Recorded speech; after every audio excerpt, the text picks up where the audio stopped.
Hey everyone, Kumar Data Train here with the Meridian Point. Here's a stat that might blow your mind. It definitely blew mine. The average company spends 21% of its time, that's one full day every week, in meetings trying to get different departments to talk to each other. I can walk into any organization and within 30 minutes tell you exactly where their silos are. I've been doing this for a long time. Tech startup, manufacturing plant, hospital, it doesn't matter. The silo pattern is universal. Why is that? That's what Glenn and I are going to examine today. But here's what's fascinating. While silos form everywhere, how they break down is completely different based on the industry. So let me bring Glenn on and we'll talk about this in a little bit more detail. Glenn, when you walk into an organization, what's the first silo pattern you look for that tells you how the transformation may or may not unfold? A lot of times I start with the IT department, and in terms of software, it's totally a no-brainer. Um, Continuous integration, continuous deployment. They're wasting massive amounts of time on that. A colleague of mine actually had a quote. I won't name the organization. It's a very large bank, and one of the top 50 banks in North America. And he calculated that they spend 85% of their budget moving software from one environment to another. And he mentioned that in a meeting with some senior people, and he was actually called out. No, that's wrong. I've actually measured it. It's 90%. It's like, wow. So when you think about it, it's madness, and that kind of relates to talking to different departments. But when you consider the, getting a sign off, running through this test suite, running through that test suite manually, I think, let's be conservative. A majority of the IT budget in large traditional organizations is spent there, which is just staggering. Yeah, you mentioned banking. I mean, banking typically it involves more regulation, right, and more audit control and more things like that. So in a bank or a financial institution, how do you enable collaboration? I have some thoughts, but I'd love to hear your thoughts, especially from your experience. I was at a conference, and an Agile conference, and there was actually an auditor there, and he gave a talk that I've never forgotten. And there were a lot of financial people there, and he says, "Look, guys, you guys make these huge, massive things for audit. Everybody's scared of audit, and you send us a whole pile of garbage stuff, and we have to look through it, and then we don't like it. We know you hate making it. We hate reading it. Why don't we just work together? There's things that need to be neutrally looked at from an arm's length.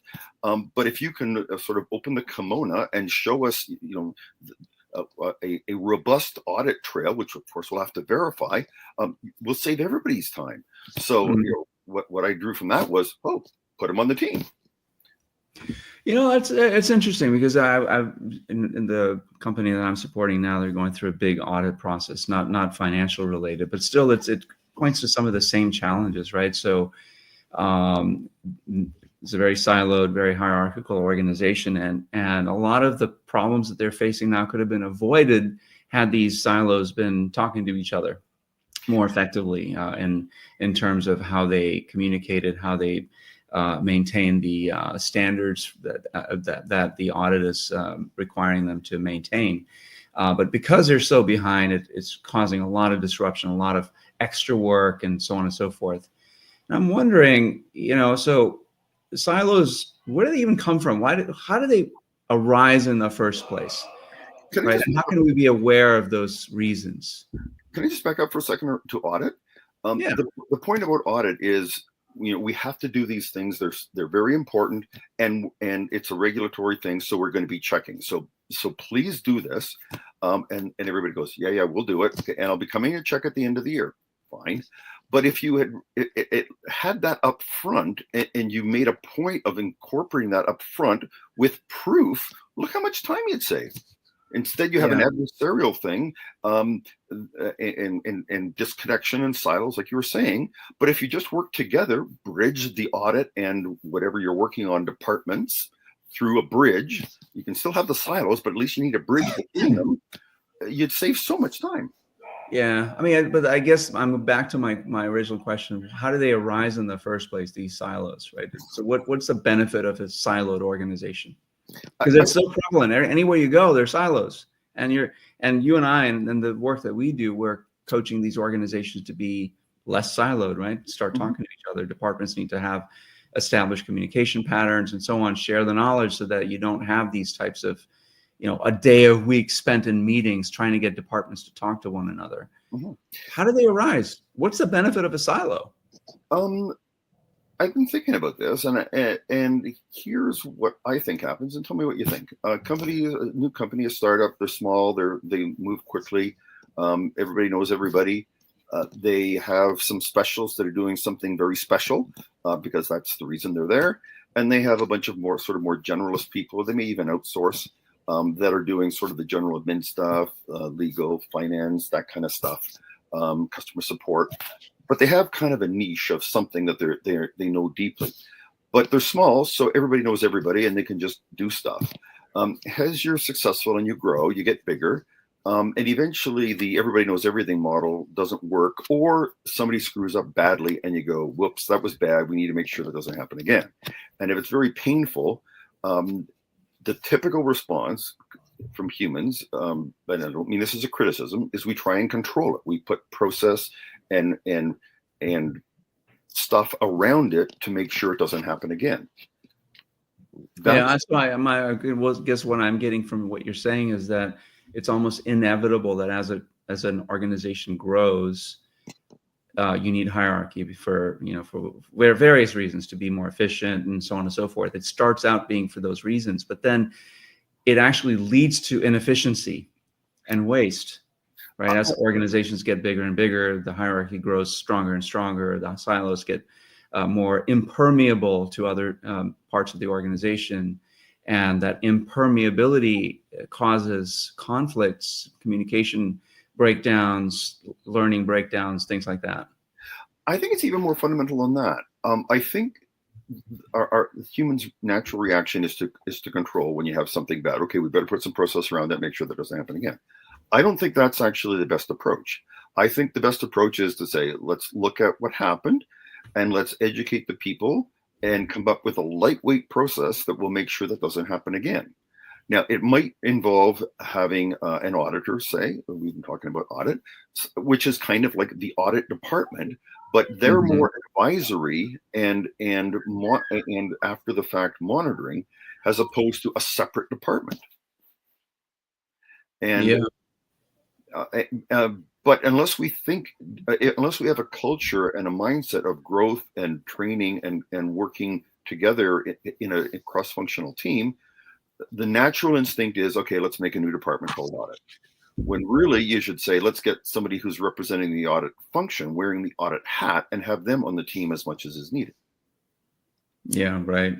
I'm curious what your thoughts are on this. This is the Conway's law, right? That an organization's products, if you will, mirror how the organization is designed, right? So if you have an organization that's less siloed, the products will be more attuned to what their customers' needs, what the organization was created for in the first place, right? To deliver value and all those things. And the more siloed an organization, the products are less likely to delight their customers. So the premise that Conway's law, where the organizational design systems mirror their communication structure, is that inevitable, like as an organization grows, or what are your thoughts? I think it's a natural artifact of the hierarchy where the silos are, as you said, relatively impermeable and thick. And I have I don't know if I'm getting too detailed here, but I have a strong example from auto manufacturing.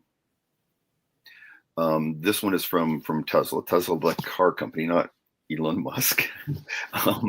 And we had a spirited conversation about this the other day. I admire Elon from his Tesla side. That's all he is. The battery division was in a separate group and not adjacent to the, I think, the power electronics group. Mm-hmm. And the batteries are a really big deal in an electric car. They need to be they need to charge quickly. They need to be cooled, and they need to be protected from stuff coming up from underneath the car and puncturing it. They're enclosed in a steel cage. And so there's a bunch of stuff that goes around with that. And there was a separate department, because that's kind of a big deal. There was a separate department at Tesla to handle that. But that wasn't that well. That was in a separate area away from the power electronics folks. And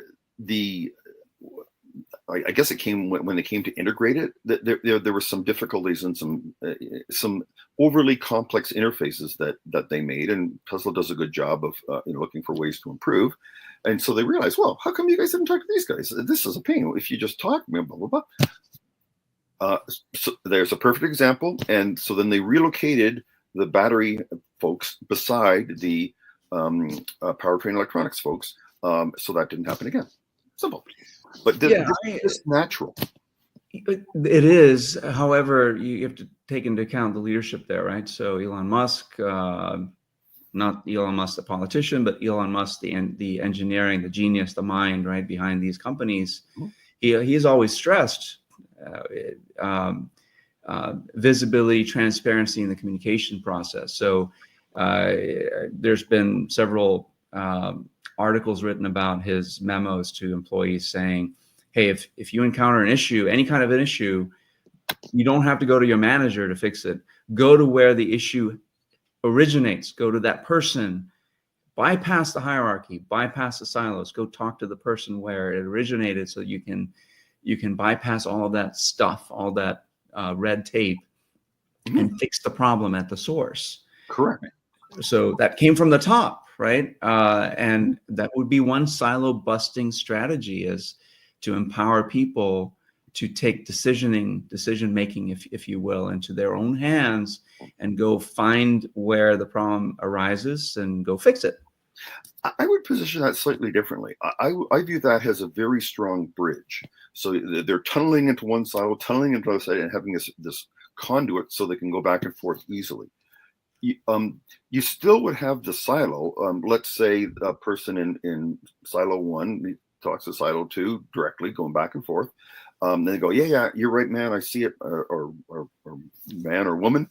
I totally get it. We have to fix that. That's on us. No problem. We'll fix it. But that's going to require a big expenditure, and I'm going to have to get approval for that. So then they're going to have to go up the hierarchy a little bit, because it's $100 million, and get approval. So the hierarchy is still there. It's just that the back and forth communication is there in addition. Yeah. I see that. I mean, certainly having bridges or tunnels between silos could be, at least marginally effective, maybe more than marginally effective. I almost think that there in certain industries you can't get rid of silos. Finance, whatever, because they're designed to protect data that needs to be protected. Fine. And so you need to make these silos permeable just to whatever extent is necessary to ensure that communication still flows, learning still flows, decisions can be made, and so on and so forth. But I can't see any other reason why you'd want to have silos. I mean, unless there's, like you said, bridges that exist that allow for information to flow freely. Let's pick finance. Let's drill into finance, because finance is a tough one. We could also use regulatory or legal or whatever, but finance is a good one. Finance has a reason for their existence, just like any hierarchy. They have a purpose, and that purpose needs to be honored. The way that organizations typically choose to honor that purpose is by making a silo and appointing somebody. You are responsible for finance, and you need that. Yeah. In terms of finance, we're talking, let's use engineering projects, which we're most familiar with. Finance needs to authorize the work, and they are accountable for, is this a good use of funds? And that's great, and that's important, and that's the purpose that the finance silo needs to honor. But at the same time, in an engineering context, you need to make stuff to delight the customer. Sure. So that means that really is your ultimate purpose, but finance helps keeps the lights on by making sure you don't run out of money. But if finance Right. doesn't give out any money, you'll be bankrupt. You need to produce product so the customers will buy. So when you have something that customers truly want, you better get finance in there, giving them some money pretty darn quickly.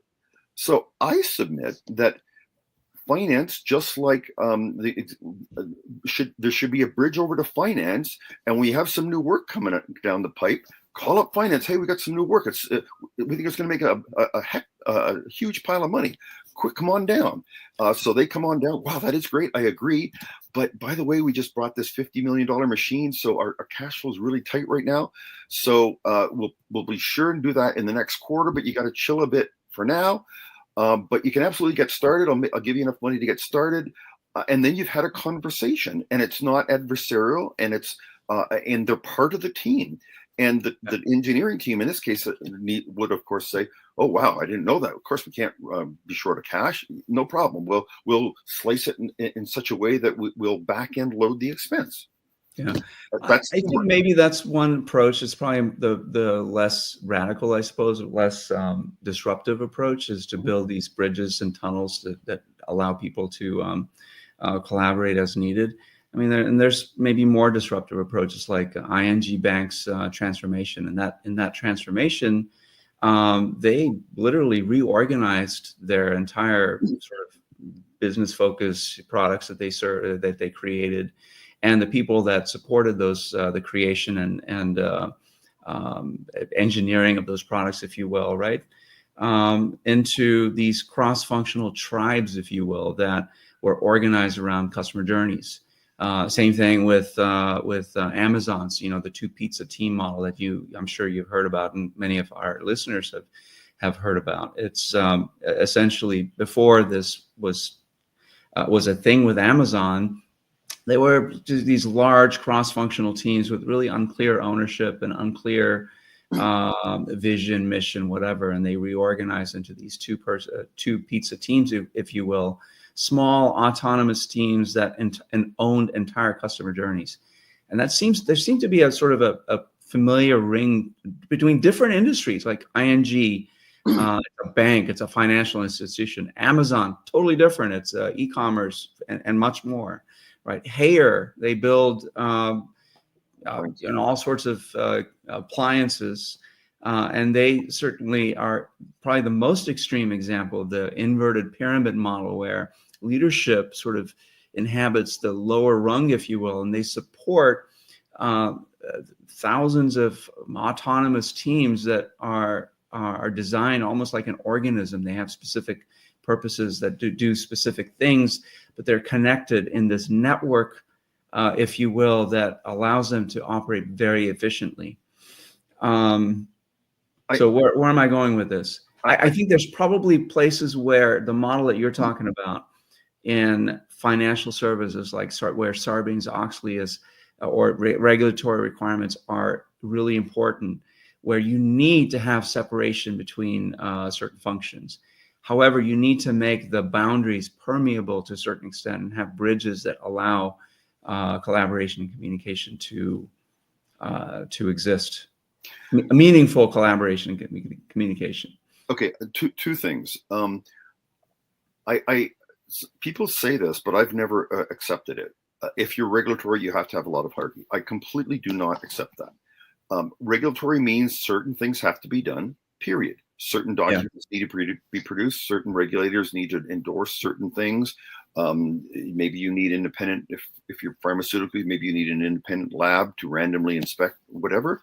And you certainly need an audit trail in pharmaceuticals of double-blind clinical trials, very rigorously captured data. But that's just an output. How you get there is up to you. And there's an expectation that the organization is going to do this efficiently and effectively. And the way to do it is exactly like you said, when it's taken to its logical conclusion, a higher type model generally is an optimal model. But I submit that with work, any organization can fit into that model. But we don't want to go and be prescriptive. The organization should be like an ecosystem, evolving to whatever makes sense in a given context. And I've had discussions with colleagues about this. I don't think there's a lot of need for hierarchy, but there will be some time, because it's not as efficient as going direct. Make the hierarchy as small as possible and as short as possible. But Yeah. absolutely, if you have an emergency, you need to have a bit of hierarchy. Somebody needs to be there to call the shots. For Yeah. example, at COVID, when we had organizations shutting down, I guarantee you there was a hierarchy. Senior people were in there. You're going to be responsible for this. You're going to be responsible for that. They had to get remote logins up really quickly, and they did that. Like that was a pretty amazing accomplishment, I thought, for a lot of very traditional organizations. Yeah. Yeah. I want to go a little deeper into this whole silo thing, and maybe it's a natural evolution of human organizational system, how humans organize into groups, right? The whole notion of Dunbar's number being sort of this, I know it's not a fixed number, it really depends on context and many different things, but the theory that humans form into groups of no more than or around 150 people, that's an efficient size group. And I'm just wondering if maybe it's an inevitable thing. It's silos aren't a bug, they're a feature. But how we organize silos should be more intentional. What are your thoughts? Maybe we're saying the same thing. I think there needs to be, I would word it differently. I think there needs to be certain business functions, particularly as an organization grows, audit, legal, finance. When you're small, there's just one person doing all of that probably. But when you get big, it's too much work for one person. So you have to hire different people, maybe a couple of lawyers, maybe a couple of auditors. Well, wouldn't it be kind of good if there's somebody who understood legal and audit that kind of oversaw that department? And there you go. And that makes sense. I want to interject there. I mean, so legal and HR and so on and so forth. Those are functions that are needed by most. Say for instance, a company produces many different products or product lines or services. I would argue that legal and HR and marketing and finance can't be separate departments. They need to be embedded in each of those product lines, right? I'm in vigorous agreement, but I was approaching it slightly differently. If you're a large company, you have 20 lawyers, you probably want to have them reporting to somebody. I see. So you sort of like, okay, they're embedded within the customer journey or the service organization, whatever part of it is, and that becomes your silo. It's cross-functional and includes everything that you need. However, the sort of the skilled roles, they report in or they form a smaller subset, a group where they coalesce into the work that they do, the standards that they maintain, to excel right in their field, whatever that might be, whether they're an engineering cadre or a cadre of lawyers or HR generalists or specialists or whatever that might. Is that what you're getting at? Sort of. Let's use lawyers. And let's say we're in a business that's highly regulated, that lawyers need to consult with the teams. Let's say you're pharmaceuticals and you're making stuff. Lawyers, I think, would be, or maybe aerospace would be another example. But anyway, something which has a lot of legal work, and they need to consult a lot with the teams. We're talking engineering here that are making stuff. So you want that, you absolutely want the lawyers to be on the team, proportional to the amount of time that they need. Hey, we need half a lawyer for the next 6 months. No problem. Here's half lawyer, and the other half you go work on something else. But the legal department is a specialty, and there's helping everybody with their legal stuff. But there's also improving their skill and talking to their other legal colleagues, and maybe being aware of some new legislation that is coming down that they need to go. You're really kind of talking about quality circles, aren't you? I'm saying in terms of who the lawyers report to. I think they would report to the general counsel of the company. Sure. Yeah. I mean, I get that. Yeah. And engineers might have their own quality circle. They sort of discuss their goals and their best practices and so on and so forth. Yeah. Yeah. But that's not That's But more supporting their growth, right? And they and also supporting the company's growth. okay, so here's the bottom line: who should the lawyers report to? General counsel or product? I think I don't know. I'm going to give you what I'm thinking right now, that the lawyers need to support the product and the product vision and the product mission and so on and so forth. Mhm. And so they have a responsibility to their product line. Who do they report to? That's a really good question. I don't know. I have to think about it. I suppose they could report to the general counsel Here's as long as sort of the C-suite, whatever you want to call it, is supporting the overall organizational goals.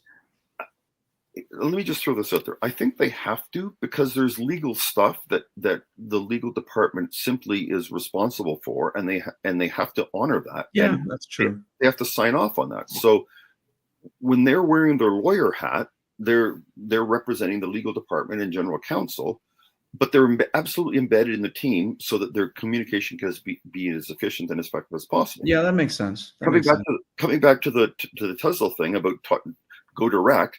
The team would go call directly to the lawyer they last worked with and say, "Hey, buddy, can you come over and work with some bunch of stuff? We don't get it." And the guy would say, "Sure, if it's quick," or "Wow, you got a lot of stuff. I'll have to go and make sure that you've got half a lawyer for the next 6 months." But there should be that direct communication. But at the end of the day, the CEO wants to be sure that that legal checkbox can be checked off. Right. He's going to go to the general counsel, who's going to go to the various lawyers. Yeah. Otherwise, you're right. Otherwise, the each product line or service line sort of forms into their own identity. Right. There's not a commonality that sort of binds this organization together. Yeah. I get it. So I want to go in another direction. We're at about the 25-minute mark or so. So I'm with you, and in the conversation that you just had. So I wanted to ask something specific about servant leadership. How do you think that specifically breaks down silos, or does it? Can I just throw in something here? Well, I don't want to disrupt the flow here, but I want to make a comment, and then we can park it. The critical thing with silos is that it's sort of an easy thing to happen, and pretty much every organization has them. Hire does not, and they went to a lot of trouble to get rid of them. And that's, I think, the nub. How do you get rid of them once they're there, or make them start a process that will make them more efficient and more effective? And the big bang transformation approach, I am not a fan of. But how we fix this, I think that might even be another podcast. But you can absolutely get from here to there, but that's a big one.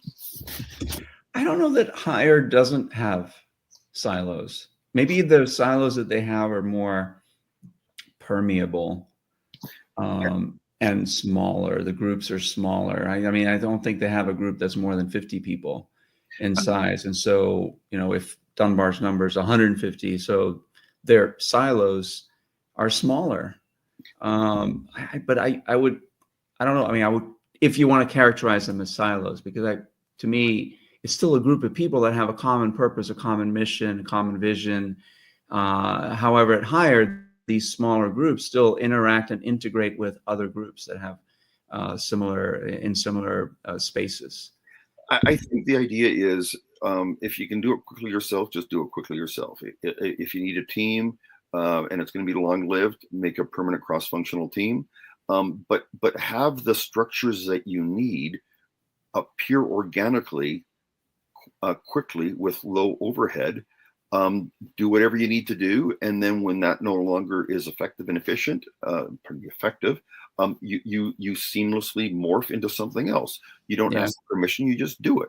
And as long as you're honoring your objective, and presumably somebody has an objective to make appliance 1042, whatever that is, so they gather a bunch of people together and they go and do it. But there's an objective, and people are tasked or choose to pick up that objective and go off and do it. And there's absolutely audit on this. Hey, you've been working on that for 2.5 years. What's going on? Trust me, they're working on that. So there's an audit function to make sure that they're progressing. And there's an expectation that they reach out for help if they need help. So all that stuff is there, just lighter weight. Yeah. However it makes sense, and it morphs and adapts in real time, just like a natural ecosystem. Yeah, I'm actually reading some reference material on Hire, and they actually did, to your point earlier, go through an anti-silo transformation, and so they are organized that way as small 4,000 teams, small teams that have profit and loss accountability with support from leadership. So that inverted triangle model where leadership provides the support, it's a servant leadership model, was the sort of the basis of my next question, right? How does servant leadership specifically help break down silos? Well, Hire is a perfect example of that. Teams operate almost like small mini companies within the larger ecosystem, and it is an ecosystem. They're all sort of in some way depend on each other, and so their profit and loss depends on some other team supporting them and them supporting others. So it's an interesting model. Of course, it may not be. I mean, they spent a lot of time going through that transformation, right? I'm curious, like I came up with these 3 questions that companies can ask in terms of getting a sense of, are they siloed, and what to do about it. And I would love to get your thoughts. Sure. So the 3 questions are: can any employee easily get the information they need to serve a customer? If the answer is no, then maybe you have information silos. I'm going to read these, and then I'd love for you to maybe one at a time. So the first one: can any employee easily get the information they need to serve a customer? If the answer is no, you have information silos. Reaction. Yes, although obviously you need to be sensitive about some personal details and so on, and there's regulation around that. Okay, and what would you do to bust that silo if you could? Have talk to the people who have that data, explain that, look, this is important data. We need this to service the customer. Of course, they would push back, say, yeah, but we can't disclose credit card numbers. There's legislation against that. Yeah, no problem. Encode them, but otherwise, we need to see this information, and we want to have this appropriately distributed. Maybe not. Maybe even to the call center. Let me back up a bit. Does every person in the company need that customer data? Does engineering need it? Probably not. I mean, I guess it depends. The context is important there, of course. Mm-hmm. But the fact that information silos exist at all does lower productivity significantly, right? Companies spend so much time coordinating across departments because information is locked in silos. And I'm saying there's a tension between openness and security. You need to find that appropriate balance, and for high sensitivity data, you need additional security. But for you make a reasonable business case as to why you need that data, you should just get it. Right. Now, if we're talking sensitive data, there might be a bit of a protocol around that, but you have to establish the protocols as to who needs it, why do they need it, and so on and so forth. But for most information, there should be some mechanism to allow people to get access to the information they need for their job. Absolutely. Do you agree? Absolutely. I mean, some examples of a weak yes, if you said yes, can people get information? It might be a yes, but. Right. Yes, but they have to submit this form to whatever, or we have the information, but it's in some other system, and so people have to go and figure out how to get access to the system. And that, of course, is a time waster and leads to inefficiency. Or yes, but they need manager approval to get that information. That's a lack of empowerment for them to be able to get the information to do their job. Here's a good example. At Sun, we had one of the applications that we got new people to do was if they were somewhat new or trying out a new technology or whatever. Sun had a program called Name Tool, everybody's name, their phone number, and their address. It was fed by HR, but it was available to everybody anywhere in the company without having to ask for permission. So that's a good example of something that should. That's a strong yes. That would be a strong yes. People have access to this information within, it's easy. It's there. There's a dashboard built for it. Yeah. And of course, things have moved on since I was at Sun. Now this is typically, they have HR systems that everybody gets access to, and that has all that stuff in it. But this is before that. And besides, it was kind of an engineering thing. Yeah. What would be some other examples of strong yeses to that question? Can any employee access information they need to serve a customer?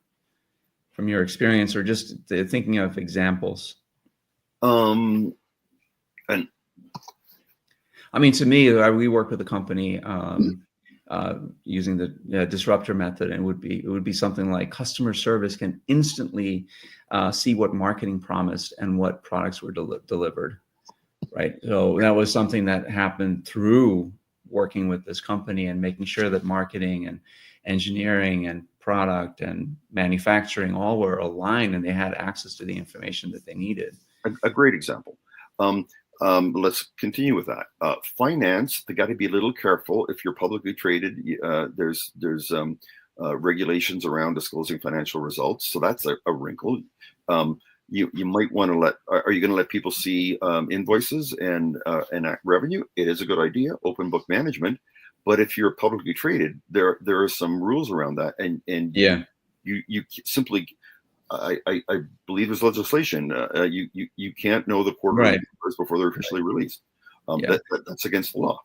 That's right. So there's some limits to it, but as long as the information's there for people to allow them to do their job and do their job well, I think that should be the sort of the standard to drive towards, right? For that first question. All right, let's go to the second question. Okay. There might be some more juice to unpack with. Yeah, but in interest of time, we'll have to come back to that in a future episode. Okay. Do decisions get made by the people closest to the impact?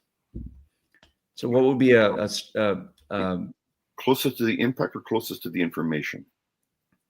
Closest to the impact. So if I need to make a decision, a good example of this is Disney, right? So I interviewed someone who used to work at Disney, and he said that everyone had at their disposal up to $1,000 that they were authorized to spend to solve a customer problem.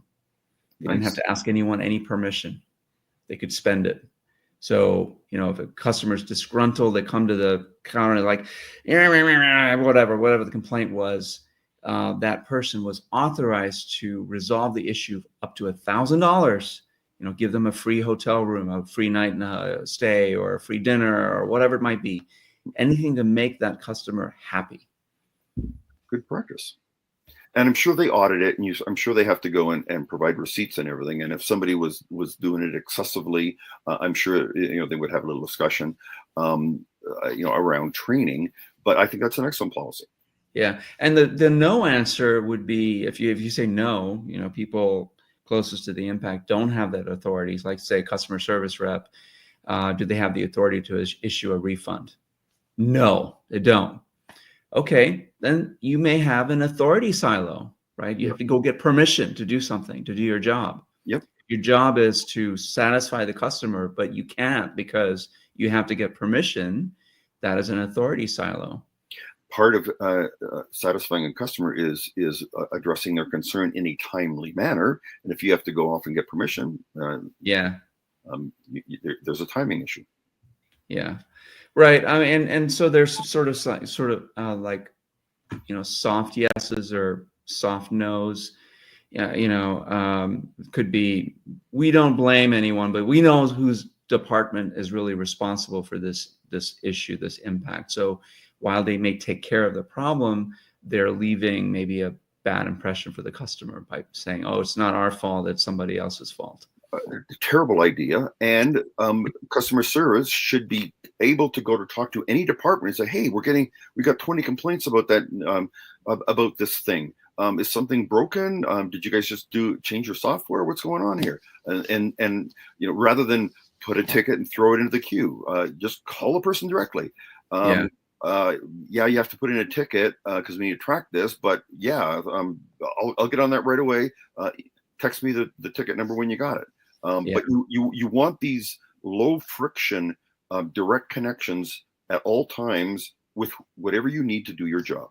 Period. I think friction is a really good word to use here, and in terms of silo busting, if you want to call it that. I like to call it that, even though silos are features and not bugs necessarily. But I like to think of providing the customer, whoever, whether in whatever form the customer manifests, as friction-free an environment to purchase your products, purchase your services, enjoy your services, delight them, and again, whatever your business is, whatever the organization provides. And these questions help you determine how much friction there is in allowing that to happen. If there's less friction, you're going to have you probably are organized in a way where there's less silos, or at least there's bridges between silos that allow information to flow, authority to be pushed to the decision makers that are closest to the customers. I would put it even more strongly. Delighting customers means every contact point with the customer has to result in and it's kind of hard if you're an electric company providing electrons, but whenever you touch the customer, think about it. If for an electric company, I get my bill and it looks wrong, and I call someone, and I have to go through menu after menu after menu of automated, sort of voice response systems before I get to a human. And the human puts me on hold because they don't have the authority to look at my bill. They have to get a manager to look at it.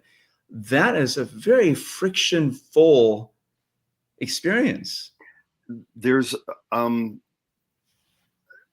are claims. I don't know if this is true or not, but I'll soften this a bit. There have been companies that have made some questionable decisions in this space, and they've gone and looked at, wow, our customer service budget is rather expense is through the roof. This is incredible. We need to knock that down. So they introduce things like monitoring the length of calls. So you have to shorten the length of call. Well, yeah, I guess that would work in a very narrow sense, but that's not the right metric to measure. That's a dreadful metric. If you're spending a lot of time in people are spending a lot of time in customer service, what are they calling about? What are they calling about? Why don't we so they don't have to call customer service? And absolutely, when you call customer service, this phone nightmare thing, that's just customer obnoxious. I'm sorry. Yeah, I agree. So that was the question too. Do decisions get made by people closest to the impact? And so ask yourselves that, people that are watching this, the leaders that are leading departments, and think of the yes answers, what they might look like, and what the no answers might look like. A weak answers might things like, yeah, they can decide small things, but anything important needs review. Well, question that, right? Why does it need review? So the last question that I want you to consider. Sorry, go ahead. It could be review after the fact, but give them the authority and the guidelines. And if there's an issue, train them and guide them in the right direction, but don't put obstacles in the way. Yeah, that's why Disney's called the happiest place on earth, right? Because people are happy there, and it's a friction-free environment for the customer, for the people that visit their parks, because whatever is wrong, everyone is empowered to fix it. The people cleaning up the cigarette butts off the walkways and in the parks and so on, they have the authority to at least get you to the right person to fix your problem. Anyway, I want to get to the last question here because we are way long here. Okay. When something goes wrong, do teams blame each other or blame other departments, or work together to solve it? What do you think there? Sadly, blame is common, but it's absolutely the wrong approach. Here's how I would position that. Nothing is ever perfect. Mistakes are going to happen. They need to be viewed as a learning opportunity. People should not be penalized when it happens. Look at it as an opportunity to improve. And as long as you do that, you'll be continuously improving. And you are going to have mistakes. And if you blame or bury them, you're avoiding the learning that was there. Yeah, so strong yeses may sound like when problems arise, the first thing we do is work together to solve it. That would be a strong yes. Yes. Department heads jointly own customer satisfaction. That's a strong yes. I would say everybody owns customer satisfaction. Everyone does. You're right. And kind of weak yeses or nos would be, we don't blame. We just identify which department needs to fix it. Wrong. Wrong answer. or we collaborate after figuring out who was responsible. I mean, why the blame game, right? So, I mean, you and I are both used to this in the companies that we serve. It's a strong blame culture out there.